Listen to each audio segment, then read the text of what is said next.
कैलाश मानसरोवर यात्रा। इस यात्रा से पूर्व 1 वर्ष पहले चक्र जी निजी रूप से अमरनाथ जी की यात्रा कर चुके थे, इसलिए हिम प्रदेश की यात्रा का एक साधारण अनुभव इन्हें हो चुका था। गीता सत्संग के नैनीताल के स्वामी विद्यानंद जी प्रायः प्रतिवर्ष यात्रियों को लेकर कैलाश यात्रा पर जाते थे। चक्र जी ने उनसे पत्र व्यवहार किया और उनके कार्यालय की सूचना के अनुसार नैनीताल पहुंच गए। स्वामी विद्यानंद जी तो अभी नैनीताल पहुंचे नहीं थे। उनके सेक्रेटरी यात्री दल लेकर जाने वाले थे। संयोगवश इनके अतिरिक्त केवल एक बंगाली युवक ही आए थे यात्रा के लिए। 2 व्यक्तियों को लेकर यात्रा करने से संस्था का खर्च नहीं निकल सकता था, अतः सेक्रेटरी ने इन्हें कुछ दिन ठहरने को कहा, लेकिन इन दोनों यात्रियों ने सलाह करके यात्रा पर चल देने का निश्चय कर लिया। स्वामी जी के कार्यालय से इन्हें जो भी सहायता संभव थी दी गई। तंबू बर्तन बिना किराए के दिए। नक्शे के साथ में रसोइया और मार्गदर्शक का प्रबंध भी किया। इस प्रकार नैनीताल से निश्चित तिथि 29 मई सन 1954 ईस्वी को निकल पड़े। सुदर्शन जी को कल्याण के विशेषांक के लिए यात्रा करनी थी, अतः कैलाश मानसरोवर जाने के जितने भी मार्ग हैं, ये उनमें से तीर्थ यात्रियों के लिए सुगम तीनों मार्गों का विवरण लेना चाहते थे। एक मार्ग से जाकर दूसरे मार्ग से लौटने की बात तो थी ही, साथ के बंगाली युवक लौटते समय बद्रीनाथ जी के दर्शन करना चाहते थे। अतः निश्चित किया गया कि सब लोग गव्यांग तकलाकोट के मार्ग से जाएंगे और लौटते समय चक्र जी मीलम की ओर से आएंगे तथा बंगाली सज्जन नीति घाटी से होकर जोशीमठ होकर बद्रीनाथ। इस प्रकार तीनों मार्ग देख लिए जाएंगे। रेलवे स्टेशन से टनकपुर और मोटर बस से पिथौरागढ़, क्योंकि उस समय पक्की सड़क पिथौरागढ़ तक थी। मार्ग कठिन ही नहीं, कहीं कहीं भयंकर था। धारचूला होते हुए गरव्यांग तक, जो भारतीय सीमा का अंतिम कस्बा मिला, वहां तक कोई विशेष कठिनाई नहीं हुई। केवल एक दिन छोड़कर प्रायः सभी यात्रियां किसी न किसी चट्टी पर व्यतीत की, जहां खाने पीने का सामान मिलता रहा। गरव्यांग पहुंचने पर ज्ञात हुआ कि वहां गुजराती युवकों का एक यात्री दल तथा प्रयाग के एक दंपत्ति कई दिन से रुके हुए हैं। मार्ग अभी घोड़ों के जाने योग्य नहीं हुआ है। इन्होंने गरव्यांग रुकने के बदले पैदल जाना ठीक समझा। पहले से रुके लोग भी सहमत हो गए। थोड़े खच्चर केवल घाटी तक पहुंचने के लिए तय किए। आगे के लिए बोझा ढोने वाले कूली ले लिए। आगे न कोई सामान मिलता था और न ठहरने का स्थान था। यहीं से 20-22 दिन के लिए आटा, आलू आदि राशन का सामान साथ ले लिया। ये तो नैनीताल से ही तंबू साथ लाए थे। दूसरों ने भी कुछ भारी कंबल ले लिए। गरव्यांग से चलकर एक रात विश्राम किया और दूसरे दिन तीसरे पहर में घाटी के नीचे तक पहुंच गए थे। पूरी घाटी हिमाच्छादित थी। इधर उधर चट्टानों पर तंबू लग गए थे। दूसरे दिन प्रातः 3 बजे रात रहते ही चल देना था, जिससे घाटी की तरफ दिन में नरम हो, उससे पहले ही उसे पार कर लिया जाए। बर्फ जब नरम हो जाती है तब उसमें कहीं कहीं कमर तक धंस जाने का भय रहता है। वहां कितनी सर्दी थी इसका अनुमान हम घर बैठकर नहीं लगा सकते। उसी भयंकर शीत में 3 बजे उठकर चलना पड़ा। किसी प्रकार उबलता पानी नित्य कर्म संपन्न करने को डाला तो स्नान तो हुआ। मूंछों पर बर्फ के कण जम गए। कटी वस्त्र समेटा नहीं जा सका, बर्फ से जकड़ गया। तंबू समेटे गए और भगवान का नाम लेकर चढ़ाई प्रारंभ की। 2-2 जोड़ी गरम मोजे और भारी बूटों के भीतर पैर ठंड से कटे जा रहे थे। चढ़ने के श्रम के कारण कुछ गर्मी आ जाती थी। सभी ने ऊनी कोट के ऊपर बरसाती कोट भी पहन लिए थे और सिर भली प्रकार ढक लिया था। चक्र जी यात्रा के पूर्व ही गोरखपुर से चित्रकार जगन्नाथ जी का पैंट मांग कर ले आए थे। यात्रा में कहीं नाला या तलैया पार करनी पड़ती तो ये 2 बड़ी पॉलीथीन थैली दोनों पैरों में डालकर कमर तक बांध लेते, जिससे पानी अंदर न घुस जाए। जब पार कर लेते तो दूसरे किनारे पर जाकर पॉलीथीन उतार कर झड़क देते। इस प्रकार स्वयं को सूखा रखकर यात्रा करते। इन्होंने इन्हीं 10-15 दिनों जीवन में यही पैंट पहनी बस। शिखर पर पहुंचते पहुंचते हिमपात प्रारंभ हो गया, जैसे नारियल की गिरी कद्दूकस से कसी हो। पतले कागज के समान आधे इंच के टुकड़े बरसाए जा रहे हो। हिम के छोटे हल्के टुकड़े ऐसे सघन गिर रहे थे कि हाथ भी फैलाने पर नहीं दिखता। अपने पैर भी स्पष्ट नहीं दिखते। अपनी ही श्वास की नमी मूंछों पर जम जाती थी। सब लोग आगे पीछे हो गए थे। केवल मार्गदर्शक दिलीप सिंह सबसे आगे चल रहा था और उसके पीछे चक्र जी घाटी के शिखर पर समुद्र तल से 22,000 फुट ऊंचे पहुंचकर घूमकर चक्र जी ने भारत भूमि को प्रणाम किया। यही भारत की सीमा थी। अब चीन द्वारा अधिकृत तिब्बती सीमा में प्रवेश करना था। मैं यहां से फिसलता हूं, चक्र जी ने दिलीप सिंह से कहा, क्योंकि मैं कश्मीर में सोन मार्ग में बर्फ पर फिसलने का अभ्यास कर चुका हूं। झटपट नीचे पहुंच जाऊंगा। भूल कर भी ऐसा मत कीजिए। बहुत धीरे और सावधानी से मेरे पद चिन्हों पर पैर रखते हुए चलिए। नीचे भयंकर हिम दलदल का भारी खड्डा है, दिलीप सिंह ने चेतावनी दी। तब तक तो चक्र जी अपनी बरसाती को आधार बनाकर शिखर के दूसरी ओर फिसलने लगे। हिमपात इतने वेग से था कि कुछ दिखाई नहीं दे रहा था। दिलीप सिंह किधर गया कुछ दिखाई नहीं दिया। उसके पद चिन्ह तो गिरते हिम ने मिटा दिए। अचानक स्मरण आया कि दिलीप सिंह ने ऐसा करने से रोका है। किसी तरह नरम हिम में हाथ की छड़ी गड़ाकर उठ खड़े होने में सफल हो गए, किंतु तब तक तो 2 फरलांग नीचे फिसल ही चुके थे। सहसा जोर से गंभीर स्वर में दाहिनी ओर से किसी ने कहा, तिष्ठ। सहसा चक्र जी के पैर जहां के तहां रुक गए। उस सफेद अंधकार में कुछ देख नहीं सकते थे।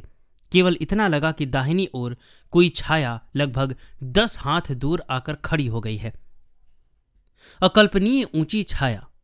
पता नहीं वह आकार कितना ऊंचा था। छाया ने जो कुछ कहा सरल संस्कृत में और चक्र जी हिंदी बोलते रहे। पुनः छाया से शब्द आया, लगुड़ेन पुरुतोपश्य, अर्थात अपने डंडे से सामने देखो। इन्होंने अपनी छड़ी हाथ से कुछ आगे करके धसाई तो वह मूठ तक धसती चली गई। कोमल आइसक्रीम जैसी हिम से ढके किसी बहुत गहरे खड्डे के कगार तक पहुंच गए थे। यदि एक पग और उठा होता तो हिम के दलदल में कितने 100 फुट नीचे शरीर चला जाता और हिम समाधि का पता लगाने का कोई उपाय भी किसी के पास नहीं होता। एक बार शरीर रोमांचित हो गया। क्षण भर लगा स्वस्थ होने में। मुख से निकला, हे भगवान, आप कौन हैं? तुम्हें इस परिचय की कोई आवश्यकता नहीं, उत्तर मिला। मुझे तुम्हारे पास आकर तुम्हें हिम में डूब जाने से बचाने का आदेश मिला, और कुछ बता देने का भी। चक्रजी आश्चर्यचकित रह गए। प्राण रक्षक का परिचय पाने में सफल न हो सके। हिमपात में केवल आकृति ही दिखाई थी, हल्की छाया का आभास मात्र। सोचने लगे, मेरी नश्वर शरीर रक्षा के लिए यहां हिमालय के निर्जन प्रदेश में इस हिमपात में किसी इतनी चिंता है? चक्र जी ने पुनः पूछा, किसका आदेश? महाप्रबुद्ध परम गुरु का, उत्तर आया। बस यही बताना भी है मुझे। परम गुरु कौन? चक्र जी का आश्चर्य कौतूहल और बढ़ गया। तिब्बत में दिव्य योगियों के होने की बात पढ़ी सुनी हुई थी। परम गुरु 100, 200 या 2-4 नहीं हुआ करते। बहुत गंभीर स्थिर वाणी थी। उस स्वर का स्मरण बाद में भी इन्हें रोमांचित कर देता था। परमात्मा ने ही अपनी प्राप्ति के इच्छुकों के लिए अपना गुरु रूप भावित किया है।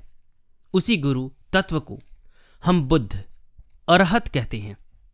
तुम शिव, शेष कहते हो। दूसरे राधा, सीता, लक्ष्मी आदि नामों से जानते हैं। वह परम वात्सल्यमय तत्व एक ही है। परमार्थ के साधक का वही संरक्षक, पोषक एवं मार्गदर्शक है। संप्रदायों के प्रवर्तक, आचार्य और साधनों के अपने अपने गुरु? इन्होंने प्रश्न किया। बच्चे, बहुत ही स्नेह भरा संबोधन आया। मंदिरों में कितनी मूर्तियां हैं, कितने भिन्न भिन्न नाम हैं और पृथक पृथक रूप है उन मूर्तियों के। तुम्हें संदेह है कि वे सब एक ही परमात्मा की मूर्तियां, नाम, रूप नहीं है?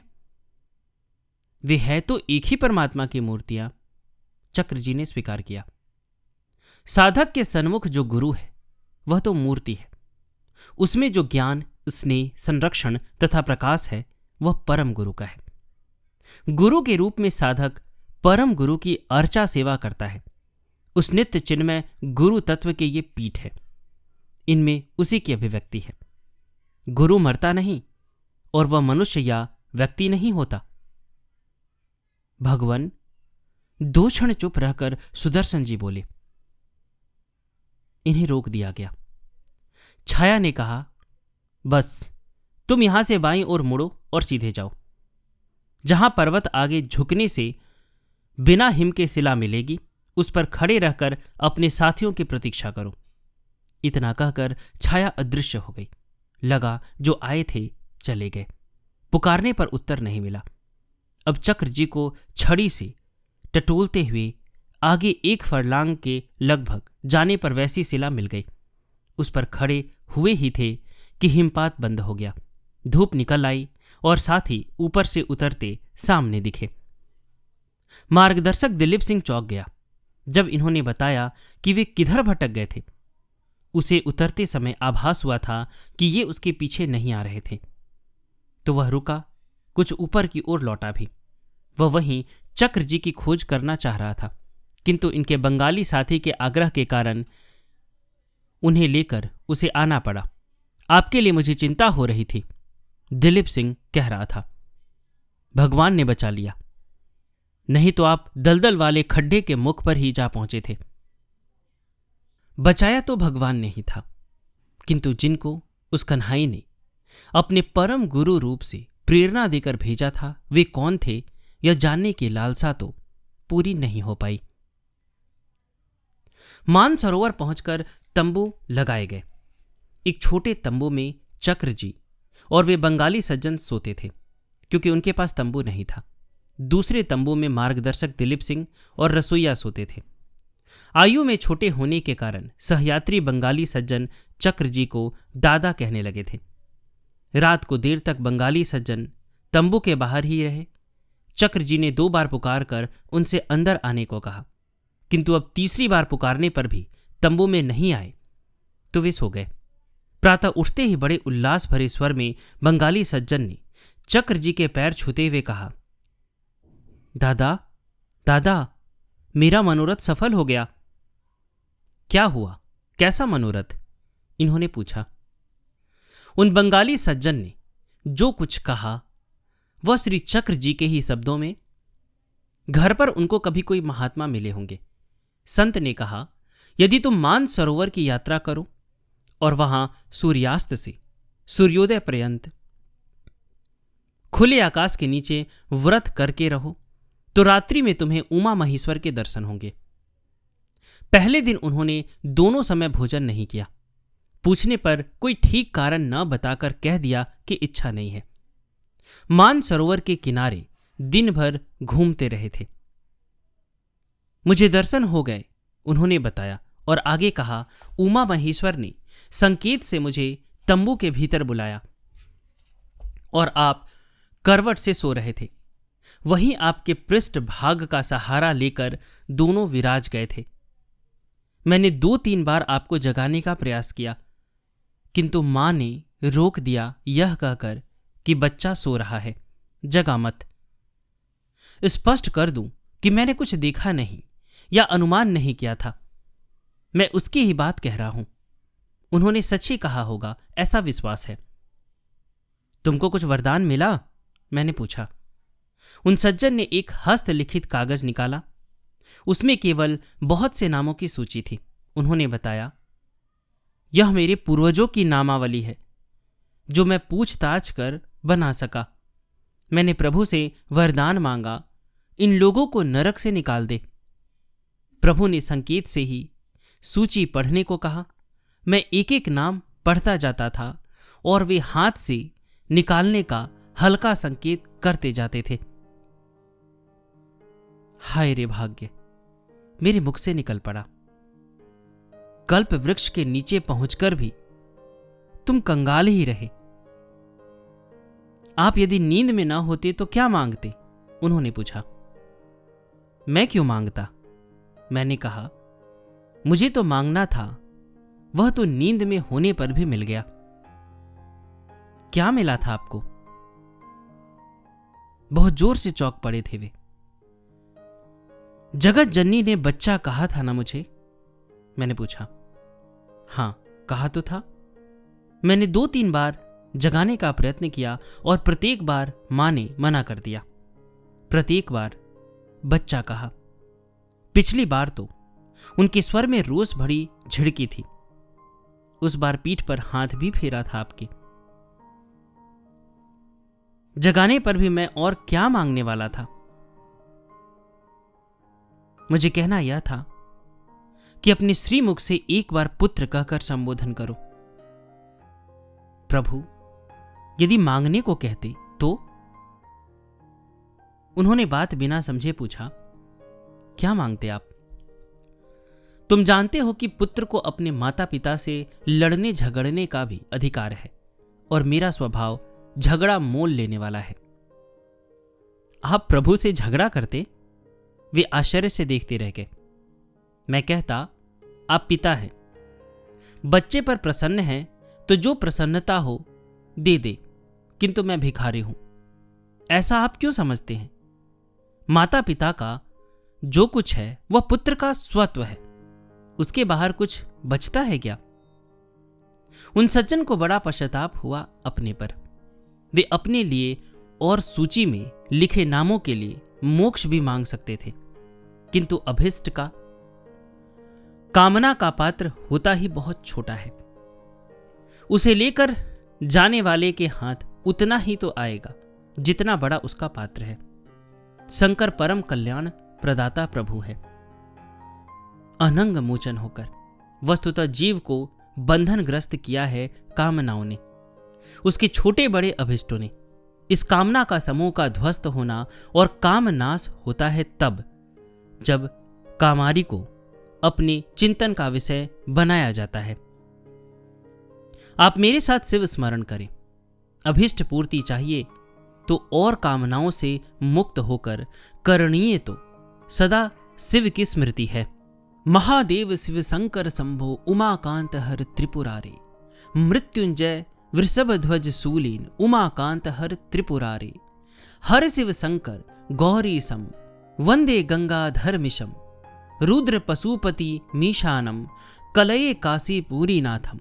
शिव शंभो हर गौरी शंकर जय शंभो।